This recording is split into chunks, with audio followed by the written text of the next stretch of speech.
Muito bem, pessoal. A gente começa o Poder Expresso perguntando para você o seguinte: quem de fato mais perdeu nessa eleição? Quem ganhou? Como é que foi? Enfim, vou chamar aqui para conversar comigo Ariel Calmon, que é analista político. A gente vai começar esse bate-papo aqui, Ariel.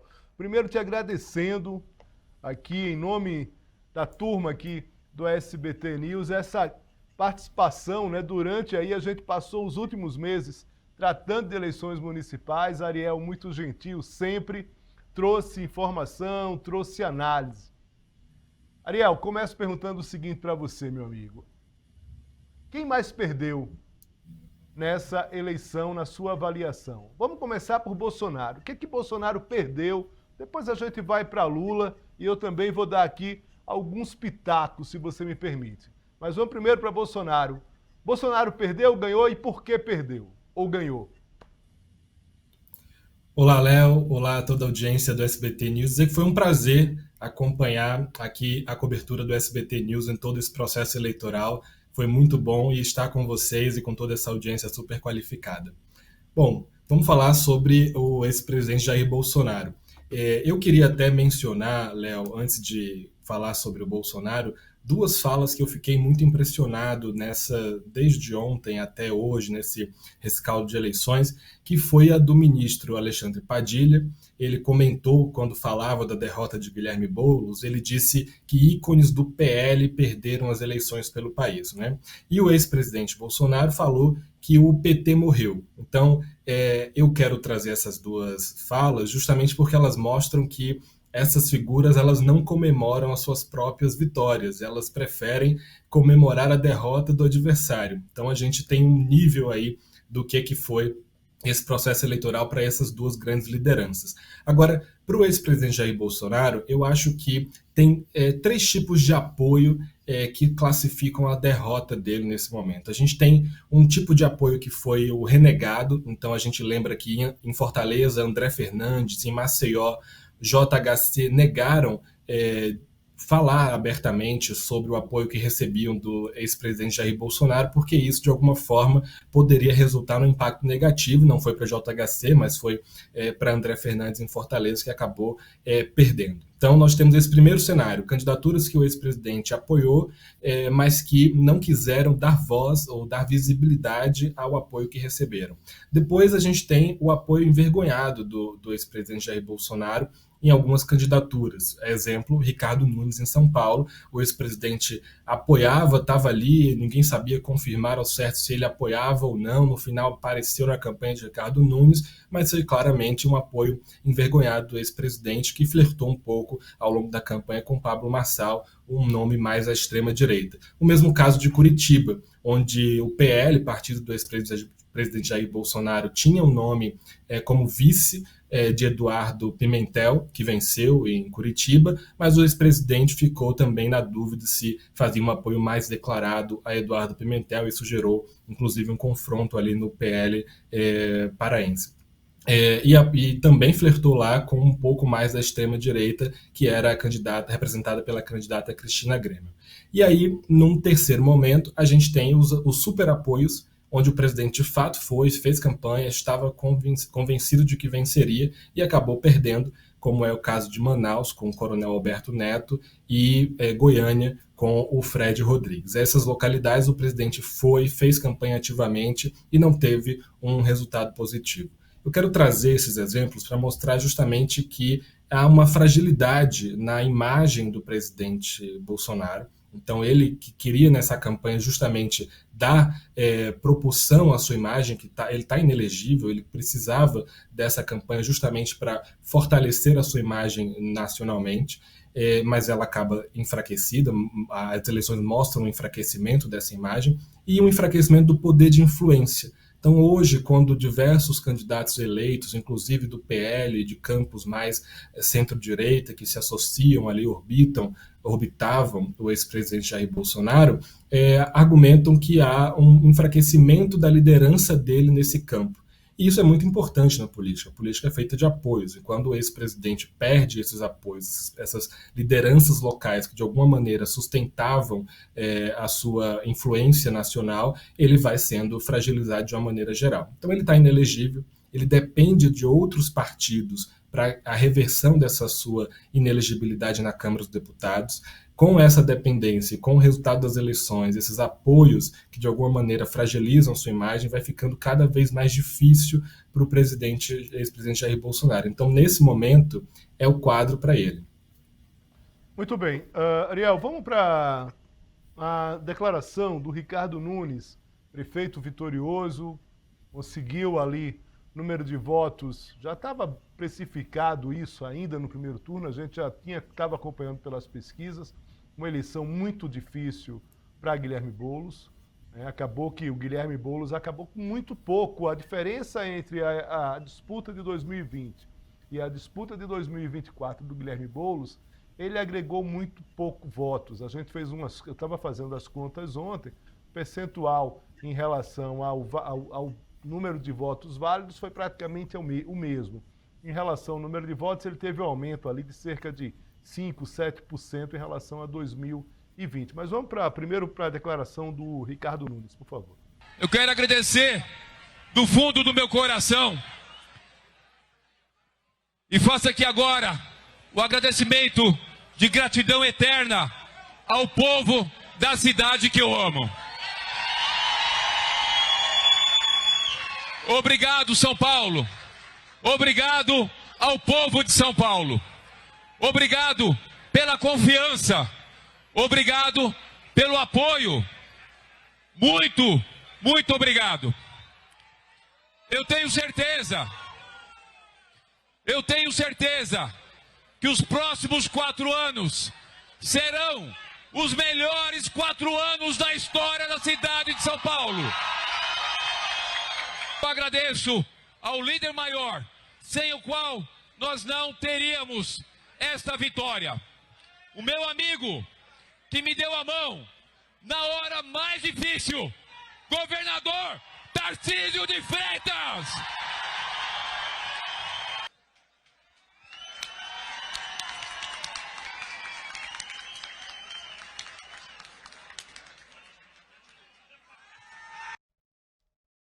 Esse trecho desse discurso do Nunes, ele é muito emblemático, Ariel, porque o que acontece é o seguinte, o Tarcísio hoje, a preço de hoje, ele não é nada sem Bolsonaro, nacionalmente.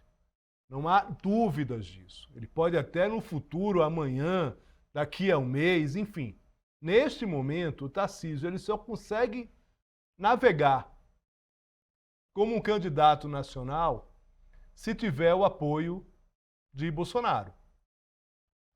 Mas tem uma questão. Ao longo da campanha, a narrativa de que o Tarcísio foi o principal nome para apoiar o Ricardo Nunes acabou colando.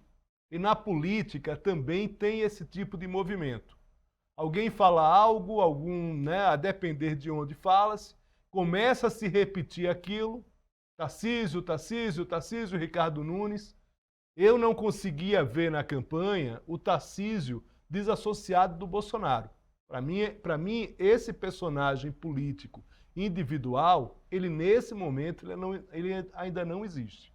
Mas, de qualquer forma, se colou essa narrativa, e eu não estou falando aqui uma narrativa no sentido de fake news, não. Uma narrativa de que Tarcísio foi importante, porque foi importante para o Ricardo Nunes. Há poucas dúvidas disso também. Tarcísio teve no momento com o Ricardo Nunes o tempo todo. Bolsonaro, que tem a desconfiança como uma das suas características, seja quando era deputado federal, seja como presidente, seja como ex-presidente, a desconfiança ela acompanha o Bolsonaro a cada passo. Em determinado momento, Bolsonaro ficou muito irritado porque o Ricardo Nunes não o colocava na campanha da forma como ele achava que merecia, da forma como ele achava que merecia espaço. E muito claramente, por ciúmes, Ariel, ciúme na política é algo muito sério e você sabe disso. Político enciumado, amigo, é muito difícil de você trabalhar com estratégia política em cima de políticos enciumados. E nesse caso do Bolsonaro, ele teve ciúmes. Por quê? Porque ele não estava sendo vamos dizer assim, não se tornou um protagonista da forma como ele esperava. E aí o que acontece? Ele dá um flerte, ele faz um flerte, falar em ciúme, flerte, ele faz um flerte com Pablo Marçal. Um leve flerte, um flerte discreto, de menos de 24 horas. Quando ele sacou, quando ele entendeu que Pablo Marçal poderia caminhar para além do apoio de Bolsonaro, ele recua, ele se arrepende desse flerte e ele começa a tentar fazer um movimento ali com o Tarcísio, que se confirma agora, na semana passada, né, quando ele participa daquele almoço. Então, voltando à frase do Ricardo Nunes, eu queria uma avaliação da sua parte, é muito emblemática, porque essa questão de que o Tarcísio foi fundamental para a eleição do Nunes, ela colou, mesmo que você possa considerar alguns pontos, como, por exemplo, o Tarcísio ainda hoje não é nada sem o apoio de Bolsonaro. Ariel, queria um pouco do seu comentário sobre isso. É isso, Léo. Política é símbolo e é gesto. Eu lembro que, fazendo cobertura de impeachment de Dilma Rousseff, anos atrás, parlamentares me diziam assim, olha, eu votarei o impeachment porque ela bateu na mesa enquanto nós conversávamos, ou porque atendeu o telefone e não me recebeu com plena atenção. Só para vocês terem uma ideia de como que esse universo do simbólico é relevante. E essa fala de Ricardo Nunes é uma mensagem para os seus apoiadores, que vão valorizar Tarcísio de Freitas ao extremo, mas também para o núcleo duro da política, os líderes partidários, as grandes lideranças, que não vão precisar perguntar para Ricardo Nunes se Tarcísio é relevante no governo de São Paulo, ou se Tarcísio tem um peso, ou se Tarcísio será consultado. Não, essa fala mostra exatamente que o governador de São Paulo, Tarcísio de Freitas, foi importante na campanha e será importante durante o governo de Ricardo Nunes. Tarcísio é esse nome vinculado ao ex-presidente Jair Bolsonaro, mantém isso. Para sair dessa vinculação, vai precisar de um bom tempo, de boas estratégias. Agora, é importante essa aliança com Ricardo Nunes, justamente prefeito da capital de São Paulo, porque Tarcísio é governador do estado, tem muita capilaridade no interior, mas a capital ainda enfrenta alguma resistência, embora a gente tenha essa eleição vitoriosa de Ricardo Nunes. Então, fazer um bom governo de São Paulo, um bom governo na Prefeitura de São Paulo, e atrelar isso a um sucesso também do governador Tarcísio de Freitas, é um ganho para o grupo político no estado, mas é também um ganho para a trajetória de Tarcísio de Freitas, que vai se consolidando enquanto um nome. Eu lembro que no começo, quando o Tarcísio chegou para o governo de São Paulo, a avaliação é de que ele precisava justamente criar alianças políticas. Ele tinha o nome do presidente Jair Bolsonaro, por isso ganhava votos, mas ele precisava fazer o seu nome no núcleo duro, criar alianças fortes com partidos, com outras lideranças, com gente que está dominando a máquina, e isso Tarcísio fez muito bem. Muito bem, agora vamos falar.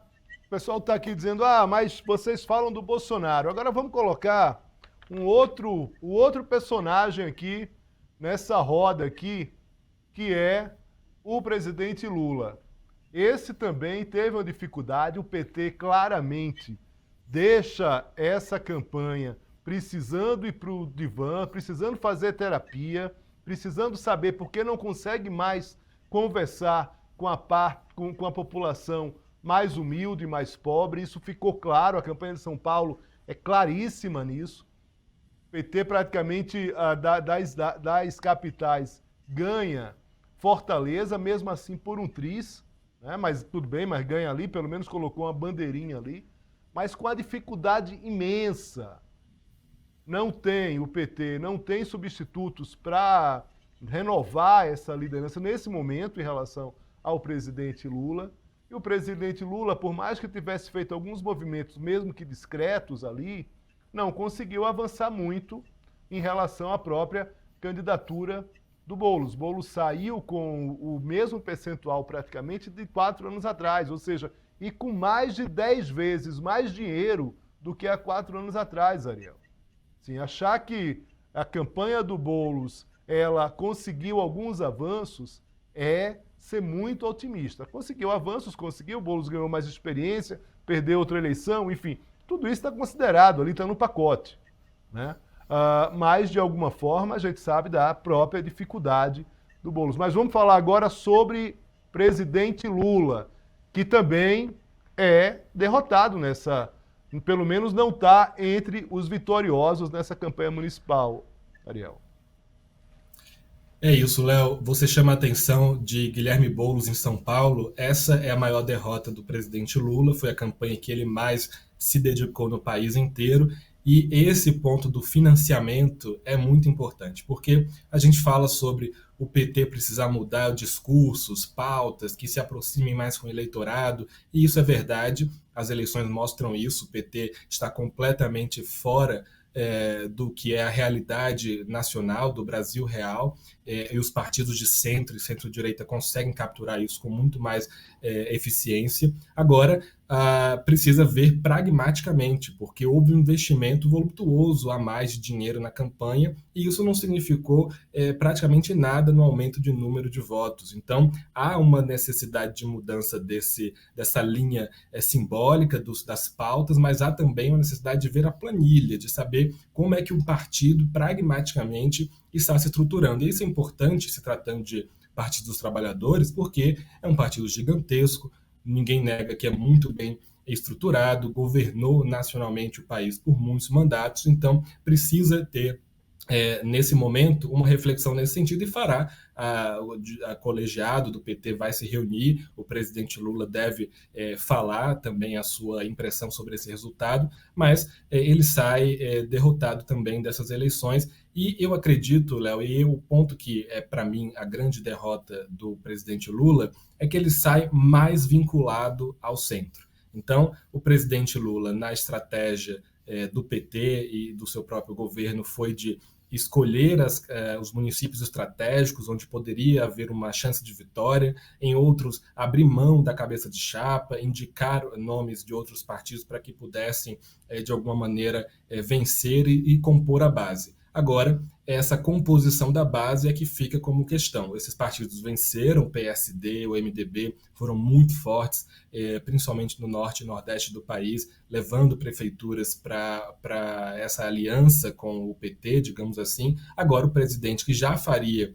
uma reforma ministerial, por exemplo, que já estava, de alguma forma, atrelado a esses votos do PSD e do MDB na Câmara para aprovar matérias importantes, vem aí a questão da PEC da segurança, vem a discussão sobre a presidência da Câmara. Então, essas eleições atrelam ainda mais as estratégias do presidente Lula às estratégias desse grupo. Então, ele, diferente do presidente Jair Bolsonaro, que tem uma derrota mais escancarada, e é no momento, quando a gente fala de agora, isso é mais aparente, o presidente Lula diluiu essa sua derrota. Vai precisar ter muita estratégia, muita conversa ao longo dos próximos meses para poder trazer um resultado positivo. E aí, para que esses grupos de centro, de alguma forma, tragam um resultado positivo para o governo, o próprio governo vai ter que trabalhar nesses 2 anos para mostrar uma aprovação positiva diante da população.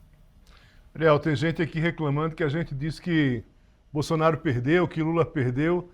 É curioso isso, essa guerra de torcidas aqui no nosso chat, porque a gente está falando justamente aqui dos 2 nomes em relação à dificuldade tanto do Bolsonaro quanto de Lula. Agora vamos para a declaração do Boulos, e aí para a gente voltar aqui a essa análise.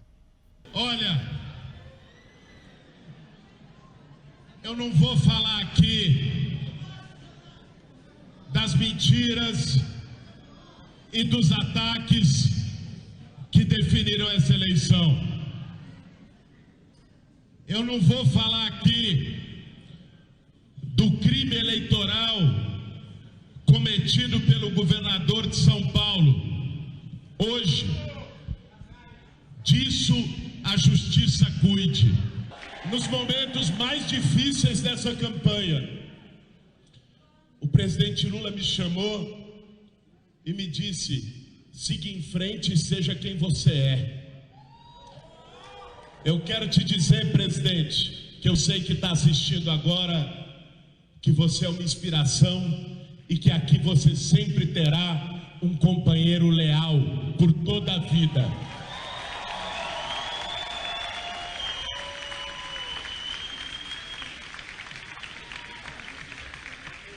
Agora, eu me preocupo com o futuro da nossa cidade,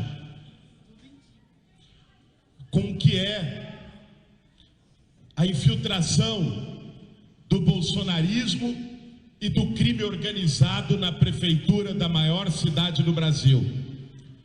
Nós alertamos isso a campanha inteira. Não foi suficiente. Eu espero que o povo de São Paulo e do Brasil tenha forças para evitar o pior. Ariel, vamos lá, vamos rapidamente aqui analisar esse personagem, né? Ali do lado de Marta Suplicy. Marta, de fato, não conseguiu, não se envolveu nessa eleição do Boulos. Dias tensos, ela estava jantando, meio que solitária ali com o marido, enfim, né? Quem achou que, de fato, Marta poderia trazer, pode até ter trazido, a gente também não sabe exatamente em determinado momento determinados eleitores, determinadas regiões acabaram votando no Boulos por conta da Marta. Agora, o envolvimento dela pessoal ali foi mais discreto. Agora, eu queria uma avaliação sua sobre esse personagem, Guilherme Boulos, dado que se perdeu a segunda eleição para prefeito. Perder a eleição não necessariamente é algo que inviabiliza um político.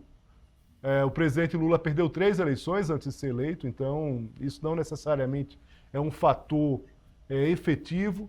Mas para onde vai Boulos? O que esperar de Boulos dentro de um partido que é um partido considerado ainda mais à esquerda do PT?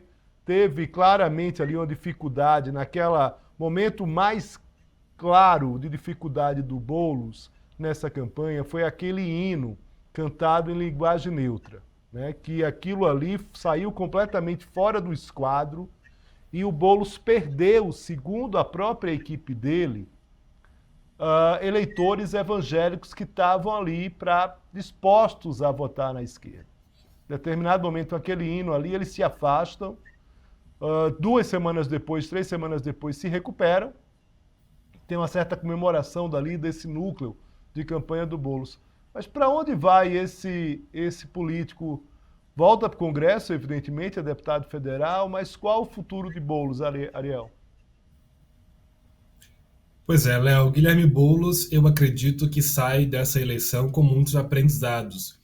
A própria trajetória eleitoral nessa campanha em São Paulo mostra isso.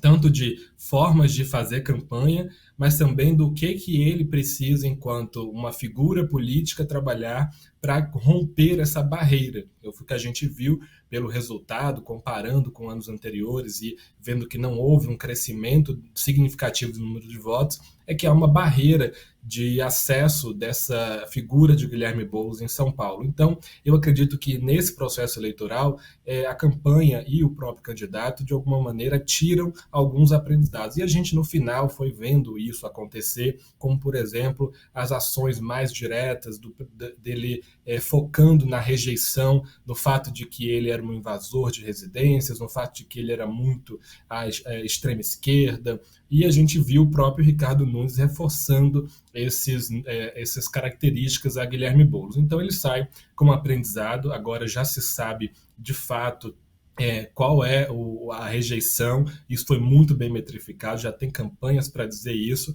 e o futuro de Guilherme Boulos depende muito nesse momento da força desse espectro político. Ele está, como você mencionou, no PSOL, que é um partido que é muito menor do que a figura de Guilherme Boulos, né? Nós vimos que no primeiro turno, por exemplo, quase 50 mil votos foram no número 13, acreditando que estaria votando em Guilherme Boulos, porque ele não associa diretamente, a imagem de Guilherme Boulos não está diretamente associada à do PSOL. Então, levando isso em consideração, de que ele é um nome muito maior do seu partido, o imaginável nesse momento seria que houvesse uma migração e o PT fosse esse partido mais indicado para isso. Agora, mesmo com essa migração, eu não acredito que ela resolveria os problemas de rejeição de Guilherme Boulos. Isso está muito atrelado à forma como ele lida com algumas questões. Então, eu penso que uma vaga em algum cargo de gestão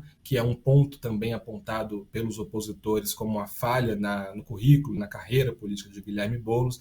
Então, o presidente Lula pode, de alguma maneira, ajudar com isso. Não vejo que Boulos cabe em outras prefeituras, Léo. Eu acredito que ele depende muito do apoio do ex-presidente Lula para seguir com a sua carreira e vai se desenhando para a opinião pública como esse nome da esquerda mais proeminente. Se a esquerda, o PT, o presidente Lula, optarem por outro nome, por exemplo, em uma disputa de 2026, que não o de Guilherme Boulos, isso sem dúvida vai gerar um desconforto, porque Boulos sai muito grande. Agora, a ver como se configuram esses próximos 2 anos e as relações no Congresso Nacional. Muito bem, Ariel Camon, muito obrigado aqui pela presença aqui mais uma vez no Poder Expresso. Agradeço mais uma vez essa campanha aqui com o Ariel. É sempre um prazer conversar com o Ariel, trocar impressões. Forte abraço para você, um bom trabalho. Obrigado, Léo. Obrigado a toda a equipe do SBT, a audiência. Foi um prazer enorme.